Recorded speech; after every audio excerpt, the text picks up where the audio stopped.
ऐसे में सोनवानी जी रिटायरमेंट के बाद अब समाज की सेवा करने को आगे आ चुके हैं और आज सोनवानी जी को एक बड़ी जिम्मेदारी मिली है।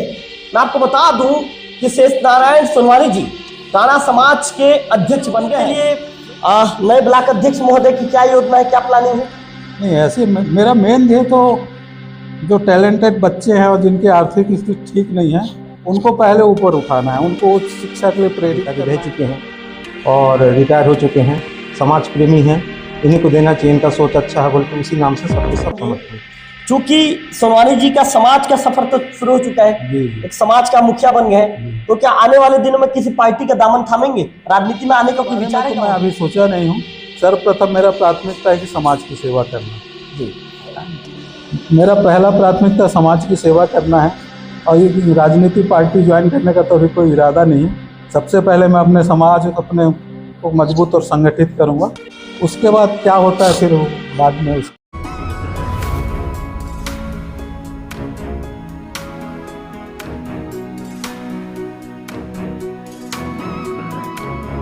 जिसने 33 सालों तक पूरी ईमानदारी के साथ, कर्तव्य निष्ठा के साथ अपनी नौकरी पूरी की। नौकरी के दौरान दामन में कभी भी ऐसा कोई समय नहीं आया, ऐसा कोई कंडीशन नहीं बना कि नौकरी के दौरान उनके दामन में कोई दाग लगे। बिल्कुल साफ सुथरे छवि के व्यक्ति, उनका नाम है शेष नारायण सोनवानी जी। सोनवानी जी के रिटायरमेंट के दौरान लोकल टीवी ने उनके जीवन के प्रमुख पलों को उकेरने का काम किया था और उन पलों को उकेर कर हमने उन चीज़ों को लोकल टीवी के दर्शकों तक पहुंचाया था। ऐसे में सोनवानी जी रिटायरमेंट के बाद अब समाज की सेवा करने को आगे आ चुके हैं और आज सोनवानी जी को एक बड़ी जिम्मेदारी मिली है।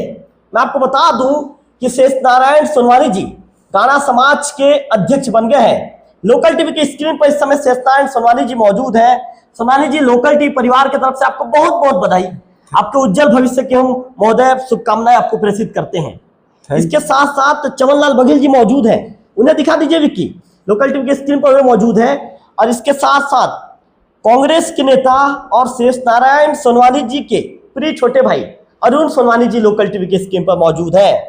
पहला सवाल समाज के नवनियुक्त अध्यक्ष महोदय शेष नारायण सोनवानी जी से। सोनवानी जी, आज एक बड़ी जिम्मेदारी मिली है महोदय, इस जिम्मेदारी को किस रूप में देखते हैं? चूंकि लोकल टीवी को लोग घर घर तक देखते हैं, क्या बताना चाहेंगे, आपके विचार क्या रखना चाहेंगे? चूंकि आज आपका पहला स्टेटमेंट है लोकल टीवी में, क्या बताना चाहेंगे?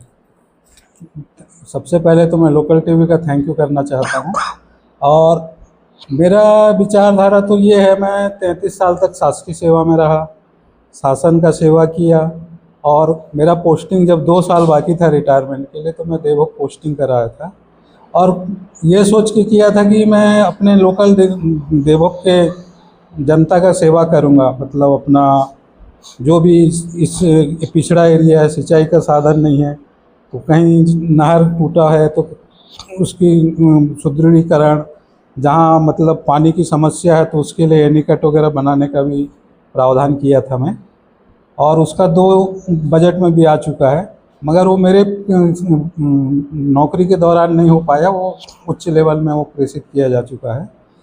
अब रिटायरमेंट के बाद मेरे मन में आया क्यों ना मैं अब शासन की सेवा करते हुए तो मैं गांव की जनता का सेवा नहीं कर पाया, तो क्यों ना अब समाज से जुड़ के समाज का सेवा किया जाए जी। क्योंकि हमारे समाज एक तो पिछड़ा एरिया है, मतलब अपने प्रांत का आखिरी मतलब ये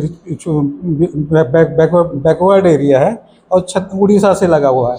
यहाँ टैलेंट तो बहुत है, बच्चों में भी टैलेंट है, मगर विडम्बना ये है कि कुछ बच्चे आगे शिक्षा लेना चाहते हैं, उच्च शिक्षा के लिए जाना चाहते हैं, माता पिता के पास उतना मतलब आर्थिक तंगी भी रहता है। तो मेरा पहला ध्येय है कि अपने समाज के होनहार बच्चे को आगे बढ़ाना है। अगर मेरे से जो भी सहयोग पड़ेगा तो मैं करूँगा और समाज को भी इकट्ठा करके ये समाज को आगे बढ़ाने के लिए होनहार बच्चों को आगे उच्च शिक्षा के लिए भेजने की कोशिश करूँगा। महोदय जी, आपसे हम ये भी जानना चाहेंगे, चूंकि आप रिटायर्ड एसडीओ रहे हैं, जी, आपने अपने जीवन में संघर्षों को देखा है, आप संघर्ष से जमीन से ऊपर उठे हैं आप, और आपने अपने जीवन के दौरान कई तरह के अनुभव को देखा है। तो महोदय, चूंकि समाज के एक अध्यक्ष के रूप में अब आपकी भूमिका तैयार हो गई है, आप समाज के अध्यक्ष हैं, तो महोदय अब किस तरह की रणनीति रहेगी आगामी दिनों में, समाज के लिए कैसे काम करेंगे, किस तरह का डिफरेंट रहेगा महोदय आपका रणनीति, ये जानना चाहूंगा। ये तो क्या है, समाज के 82 गांव के 164 मतदाता ने मेरे ऊपर भरोसा जताया है, तो मैं तो कोशिश करूंगा कि मैं अपने समाज के लोगों के प्रति मैं ईमानदारी से काम करूं, और जो भी समस्या होगा, जो भी कुरीति होगा, समाज के सभी गणमान्य नागरिकों और अनुभवी व्यक्ति से बैठ के विचार करके उस बुराई को दूर करने की कोशिश करूंगा। सोनवानी जी, जैसे आपने बताया, बहुत अच्छी बात ये कही कि अभी कई ऐसे लोग हैं जिनके पास जो है टैलेंट तो है, जी जी। लेकिन कई लोग कापी पुस्तक खरीद नहीं पाते और कहीं ना कहीं आर्थिक परेशानी उनके सामने आ जाती है, आगे नहीं बढ़ पाते। ऐसे लोगों के लिए नए ब्लॉक अध्यक्ष महोदय की क्या योजना है, क्या प्लानिंग है? नहीं, ऐसे मेरा मेन ध्येय तो जो टैलेंटेड बच्चे हैं और जिनकी आर्थिक स्थिति ठीक नहीं है, उनको पहले ऊपर उठाना है, उनको उच्च शिक्षा के लिए प्रेरित करना है। और अपना जो, जैसे मैं अध्यक्ष हूँ, कोषाध्यक्ष है और सचिव हैं, और मेरे समिति में जितने रहेंगे तो उनके विचार विमर्श करके बच्चों के भविष्य बनाने के लिए उनसे चर्चा करूँगा, और चर्चा से अगर उनसे सहमति लूँगा, उनसे एक कंट्रीब्यूशन भी लूँगा, और अपने क्षेत्र के बच्चों को उच्च शिक्षा के लिए आगे अपन बढ़ाएंगे। महोदय जी, चूंकि रिटायरमेंट के दौरान आपको याद है या नहीं याद है, मुझे याद है, मैंने आपका जब इंटरव्यू किया था तो आपने कहा था कि समाज के लिए मुझे कुछ करना है, आपने कहा था। तो महोदय जी, मन में या दिमाग में ये विचार ने कब क्लिक किया कि नहीं भाई, मुझे भी समाज के जो है अध्यक्ष के लिए मुझे खड़े होना चाहिए, या समाज के लिए मुझे भी आगे कुछ करना है?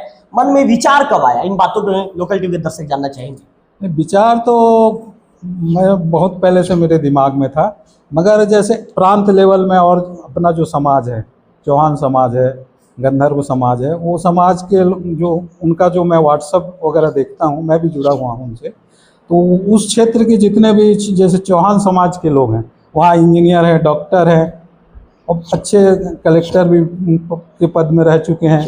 एक शिक्षित लोगों का उनका ग्रुप है, और वो जो समाज के लोगों को, जैसे किसी का मेडिकल के लिए फीस नहीं बन पा रहा है, वो कंट्रीब्यूट करके उनको मेडिकल की पढ़ाई के लिए उनको सहयोग कर रहे हैं। कोई इंजीनियर है, इंजीनियरिंग नहीं कर पा रहा है, तो उसके लिए कंट्रीब्यूशन करके इंजीनियरिंग करा रहा है। तो मेरा सोच भी यही है कि मैं अपने क्षेत्र, अपने समाज के लोगों के लिए, अपने ब्लॉक के जितने भी बच्चे हैं, मैं भी कंट्रीब्यूशन करके ना अपने ब्लॉक के बच्चे को, होनहार बच्चे को, जो आर्थिक रूप से तक मतलब कमज़ोर हैं, उनको आगे बढ़ाने की कोशिश करूँगा। महोदय जी, मैंने आपके विषय में एक बात सुना है, क्योंकि मैं आपके साथ परिवार जैसे आपके साथ मेरा रिश्ता है, आपके घर के साथ। आपने अपने जीवन में जो चाहा है वो पाया है। जी जी। पहले एक अधिकारी के रूप में आपने काम किया, आप चाहते थे कि अंतिम में मेरी पोस्टिंग देवो हो, ऊपर वाले ने आपको महोदय देवो में भेज दिया कि चलिए जाइए भाई सोनवानी जी, आपकी इच्छा है तो अंतिम में आप देवो की सेवा कीजिए। अब आप चाहते थे कि मैं ब्लॉक अध्यक्ष बनूं, आप ब्लॉक अध्यक्ष भी बन गए। तो महोदय जी, जो चाहते हैं वो मिल जाता है, ऐसा क्यों? इतना मतलब दृढ़ निश्चय या दृढ़ संकल्प कहे या क्या है आपके अंदर? जी, इसके लिए तो जुनून होना चाहिए। मान लो आप किसी चीज़ को प्राप्त करना चाहते हैं, तो मन में आकांक्षा हो, उसके प्रति आप भिड़ जाओ कि मुझे ये बनना है, तो उसके लिए मेहनत करना पड़ता है। जैसे अध्यक्ष बनूंगा और किया था, तो मैं पूरे 82 गांव का दौरा किया जी, और सबसे अपना साझा किया, मेरा व्यू किया है, मेरा विजन किया है। तो उससे प्रभावित होकर जितने भी मेरे समाज के बंधु हैं, वो मेरे से प्रभावित होकर मुझे अध्यक्ष पद पर निर्वाचित किए। आपसे ये भी जानना चाहेंगे महोदय, अभी चूंकि कुछ दिन बाद आपका शपथ ग्रहण होगा जी, शपथ ग्रहण के बाद काम करने का तरीका कैसा रहेगा महोदय? क्या डिफरेंट, क्या अलग करने वाले हैं? काम करने का तरीका तो मेरा डिफरेंट है, क्योंकि मैं सर्वप्रथम निर्वाचित अध्यक्ष हूँ। इसके पहले जितने भी अध्यक्ष रहे हैं सब मनोनीत रहे हैं।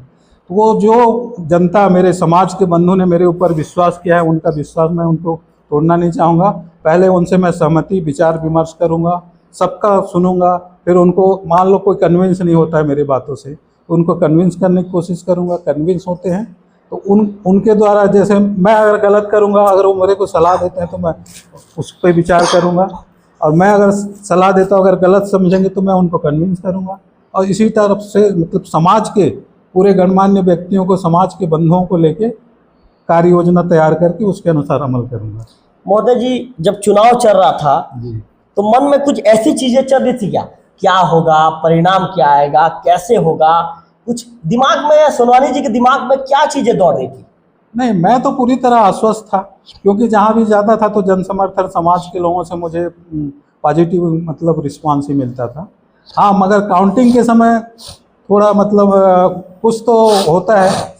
आप आदमी कितना भी कॉन्फिडेंस रहे, जब काउंटिंग होता है मतदाताओं का, तब तो दिल में कुछ ना कुछ परेशानी होती है। मतलब मोदी जी, ये भी जानना चाहेंगे, चूंकि सोनवानी जी का समाज का सफर तो शुरू हो चुका है, जी जी। एक समाज का मुखिया बन गए हैं, तो क्या आने वाले दिनों में किसी पार्टी का दामन थामेंगे? राजनीति में आने का कोई विचार है क्या महोदय? नहीं, इस बारे में तो मैं अभी सोचा नहीं हूँ।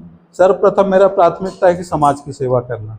जी, मेरा पहला प्राथमिकता समाज की सेवा करना है, और ये राजनीतिक पार्टी ज्वाइन करने का तो अभी कोई इरादा नहीं है। सबसे पहले मैं अपने समाज, अपने को मजबूत और संगठित करूँगा, उसके बाद क्या होता है फिर बाद में उसकी कार्य योजना तैयार करेंगे। महोदय जी, आपसे हम ये भी जानना चाहेंगे, पहली बार लोकतांत्रिक व्यवस्था के तहत चुनाव संपन्न करवाया गया है, किस रूप में देखते हैं? नवनियुक्त अध्यक्ष महोदय किस रूप में देखते हैं, उनके विचार क्या है? नहीं, क्या होता है, समाज, किसी भी समाज की बातें हों, उसमें दो तीन पार्टी मतलब दो तीन मतलब ग्रुप के लोग रहते हैं। एक पार्टी अगर सहमत है तो दूसरा उसको असहमति जताता है, तीसरा उसका विरोध करता है। तो मेरा मकसद ये है कि मैं पूरे समाज को संगठित करूं और उनके अनुसार कार्य योजना बनाऊं, और जो समाज में है या इसके पहले जितने भी सदस्य रह चुके हैं उनके द्वारा अगर कोई काम या पूरा नहीं किए गए, उनके कामों को मैं पूरा करने की कोशिश करूँगा। महोदय जी, जब आज घर से सुबह निकल रहे थे, चूंकि आज वोटिंग के बाद परिणाम भी आना था, परिणाम आपके पक्ष में रहा, इस दौरान घर में आपके 2 छोटे भाई भी हैं, आपकी श्रीमती भी हैं, घर वालों ने क्या कहा महोदय? नहीं, घर वाले और मेरे श्रीमती और बच्चों का तो मतलब मेरे साथ ही रहे, और सबसे ज़्यादा मेरे दोनों छोटे भाइयों का साथ रहा। मैं इसी बीच में 2 दिन दैवभोग से बाहर भी रहा, तो उन्होंने भागदौड़ संभाल के पूरा गांव का दौरा किया, समाज के लोगों से मिला, उनको मेरा विजन और व्यू को प्रचार प्रसार किया, और उसी का फायदा मुझे मिला है। मतलब महोदय, ये कह सकते हैं कि जब श्री राम जी बाहर थे तो लक्ष्मण और भरत ने कमान संभाल ली, ये कह सकते हैं। अच्छा महोदय, समाज के जो चूंकि आपको तो आपके समाज के लोग भी चाहते हैं और अन्य समाज के लोग भी आपको बहुत प्रेम करते हैं। आज आपको समाज से तो बधाइयों का तांता लगा, अन्य समाज से भी आपको बधाइयों का तांता लगा, तो महोदय आपके चाहने वाले को लोकल टीवी के माध्यम से क्या मैसेज, क्या संदेश देना चाहेंगे? ये चाहने वाले के दुआ और आशीर्वाद था। मैं उन सब चाहने वाले को दिल से दुआ करता हूँ, सादर नमन करता हूँ। उन्हीं के आशीर्वाद से मैं अपने समाज के ब्लॉक के प्रमुख पद पर पहुँचा हूँ। ऐसा विश्वास हर समय समाज के लोग, मेरे ग्रामीण अंचल के जितने भी मेरे शुभचिंतक हैं, उनका मैं बहुत बहुत साधु आदर धन्यवाद देता हूँ। महोदय जी, यदि कोई व्यक्ति यदि किसी काम के सिलसिले में मिलने आता है तो मिलने के टाइमिंग समय क्या रहेगा? मैं तो उनके लिए 24 घंटा उपस्थित हूँ, चाहे नदी उस पार के समाज बंधु आए, चाहे लोकल आए, मेरे लोकल आए, चाहे मेरे मतलब इधर गिरसुल बेल्ट, गोरापदर, त्वारसमाल बेल्ट, कोई भी आए, कभी भी मुझे रात के 12 बजे आऊँगा तो मैं उनके लिए उपलब्ध रहूँगा। रात को 12 बजे सोनवानी सर के मोबाइल का घंटी बजा जी, तो सर उठ के सीधा अपने कार्य में लग जाएंगे? जी बिल्कुल, मैं लगूंगा। मतलब सर के लिए 12 बजे रात भी सुबह हो जाएगा? जी जी जी। चलिए सोनवानी सर, धन्यवाद आपका लोकल टीवी से बातचीत करने के लिए। सर चमन जी को दे दीजिए, एक बार चमन जी से बातचीत कर लेते हैं। चमन जी, इसको लगा लीजिए। चमन लाल बघेल जी, आपका लोकल टीवी में स्वागत है। चलिए लगाइए, आराम से लगाइए। चमन लाल बघेल जी, आपका लोकल टीवी स्वागत है जी। Thank you. महोदय जी, सोनवानी जी के जीत को किस रूप में देखते हैं? लोकल टीवी के दर्शक क्या बताना चाहेंगे? As the teacher shows the school, as the school shows the society, as the society shows the national। जैसा समाज है वैसा राष्ट्र के नेतृत्व के भाव समाज में जाग उठा, और इसी भाव के साथ हम उमड़ पड़े और समर्पण भाव से योग्य प्रत्याशी हो। ऐसा लगा कि सूर्य उदय जैसे हमारे समाज का निर्माण करने में इनका बहुत बड़ा योगदान होगा। ऐसे भाव के साथ हमने इनके कंधे से कंधा मिलाकर इनके नाम का प्रचार प्रसार किया, और कामयाबी होने से हम सर्वप्रथम सोनवानी साहब को और समाज को धन्यवाद देना चाहूँगा, जिन्होंने योग्य प्रत्याशी चुना। महोदय जी, आपसे ये भी जानना चाहेंगे, सोनवानी सर को ये जीत का ताज पहनाने में आपको कितना संघर्ष करना पड़ा, उन संघर्षों को लोकल टीम में कैसे बयां करना चाहेंगे? हर चीज़ का एक त्याग होता है। आपने बहुत अच्छी बात ही कही है। जिस मैं अच्छी भाव बात ही कहता हूँ चमन जी हमेशा। जिस बात को लेकर के दोनों भाई राम लक्ष्मण जैसे काम किए, तो मैं भी एक सामाजिक प्राणी होने के नाते मुझसे जितना बन पड़ा, मैं अपने तरफ से बिल्कुल निस्वार्थ भाव से समाज हित में जुड़ करके सेवा का अवसर प्रदान किया। तो आप रिश्ते में क्या बस बोलते हैं सोनाली जी को? अब तो ऊपर वाला ही जाने, अभी मुंह में कुछ बोलना ठीक नहीं है। समय कब नहीं, क्या हो रिश्ते में जाए। अभी क्या बोलते हैं? अभी क्या बोलते हैं? हम लोग दोनों समधी हैं। दोनों संगधी हैं, तो संगधी जी को मिठाई विठाई खिलाए कि नहीं आप? प्रश्न नहीं उठता। गायत्री परिवार से जुड़े हैं, मैं भी गायत्री परिवार से लगा हूँ, जुड़ा हूँ जी। तो हम लोग दोनों तो ऐसे भी गुरु भाई भी हैं। बिल्कुल। चमन जी, आप बोलते हैं तो आपके बोलने का शैली बहुत मजेदार रहता है महोदय। आपके अंदर ये क्वालिटी मुझे बहुत अच्छी लगती है। चलिए, लोकल टीवी से बातचीत करने के लिए आपका आभार, आपका धन्यवाद। दे दीजिए माइक, दे दीजिए। अरुण जी से बातचीत करते हैं। अरुण सोनवानी जी से बातचीत करना जरूरी है। चलिए अरुण जी, पहले अरुण जी लगा लीजिए। इसको ऐसे लगाना है अरुण जी, इसको ऐसे दबाइए, आपके यहाँ लगाइए अरुण जी, लगाइए। तो अरुण सोनवानी जी से बातचीत करेंगे। अरुण जी, क्या बात है अरुण जी, चेहरे में उतना मुस्कुराहट नजर नहीं आ रहा है, क्या बात है? देखिए, चुनाव प्रचार के दौरान बहुत व्यस्तता थी जी और फिर आज वोटिंग थी और रिजल्ट डिक्लेयर होना था जी। तो थोड़ा सा परेशानी उसी कारण से है, जी क्योंकि जो उस ग्राउंड में काम करता है, खुद के लिए काम करता है, खुद के लिए भाई के लिए काम करता है, तो परेशानी रहती है कि क्या होगा रिजल्ट। जी इसी का परेशानी है। बाकी जीत तो गए हैं, जी। समाज वालों को साधुवाद है। थोड़ा सा मुस्कुरा दीजिए महोदय। आज मुस्कुराने का दिन है। समाज वाले का बहुत बहुत धन्यवाद। समाज के बंधु लोग बढ़ चढ़ के समर्थन किए और हमारे भैया की विजन को लेके समाज में प्रतिनिधित्व करने के लिए वो फॉर्म भरे और जो विजन को हम लोग पूरे समाज वाले के पास पहुंचाए, वो विजन को लेकर प्रचार के किस बाद। तरह का विजन था महोदय जी? विजन है क्या है कि जो गरीब तबके के दबे हुए लोग हैं, जो आर्थिक तंगी के कारण से ऊपर पढ़ाई नहीं कर सकते हैं, अच्छा एजुकेशन के लाभ होते हुए भी वो वहीं तक नहीं पहुंच पाते, तो भैया का सोच है कि ऐसे लोगों को क्यों ना हम समाज के थ्रू या खुद व्यक्तिगत थ्रू उनको अपना सहयोग करके आगे बढ़ाएं। यही विजन को हम लोग समाज तक पहुंचाए और इसी विजन, इसी सोच को देख करके समाज वाले सोचे कि हाँ, सामने वाला तो अधिकारी रह चुके हैं और रिटायर हो चुके हैं, समाज प्रेमी हैं, इन्हीं को देना चाहिए, इनका सोच अच्छा है, बल्कि उसी नाम से सबके सब समर्थन किए। महोदय जी, जब आप लोग चुनाव प्रचार के लिए जाते थे, जी हाँ, तो उस दौरान किन बातों को आप लोगों ने बड़े ही विश्वास और वजन के साथ, किन बातों को आप बड़े लोगों ने ही रखा? विश्वास और वजन के साथ मैं बोल रहा हूँ ना, जो पॉजिटिव जो सोच है उसको बताते थे। भैया जी का एकदम पॉजिटिव। समाज बहुत पिछड़ा हुआ है यहाँ, खास करके क्योंकि वो बिलासपुर में रहे हैं, रायगढ़ में रहे हैं, धमतरी एरिया में रहे हैं, तो वहीं जो हमारे समाज के लोग हैं उन लोग बहुत जागरूक और बहुत शिक्षित हैं। और जो समाज के दबे कुचले लोग को, जो आर्थिक रूप से तंगी जिसके पास है, जो पढ़ नहीं पाते टैलेंट लोग, उन लोग को समाज के थ्रू उनको पढ़ाया जाता है, सहयोग किया जाता है, तो वो सब चीज़ को देखे हैं। तो यहाँ भी वो चीज़ को लागू करना चाहते हैं कि हमारे समाज में भी टैलेंटेड लोग हैं, टैलेंटेड लड़के बच्चे पढ़ने लिखने और आर्थिक तंगी के कारण से आगे नहीं बढ़ पाते, तो इस सब चीज़ को सोच के ही भैया ही फाइट बुला कर। अरुण जी, जीत का श्रेय किसे देना चाहेंगे? जीत का श्रेय तो उनका मेहनत है ना, उनका समाज के प्रति समर्पण भाव है और उनका जो पॉजिटिव विजन है। बाकी जो कैंडिडेट थे वो भी अच्छे लोग थे, समाज के लोग ही थे, अच्छे लोग थे प्रतिबद्ध, लेकिन उनका कोई विजन नहीं। जी। उन लोग सिर्फ यही है कि हमको समाज के लिए खड़ा होना है और हमको अध्यक्ष बनना है, उनका कोई विजन नहीं था समाज के लिए। जी।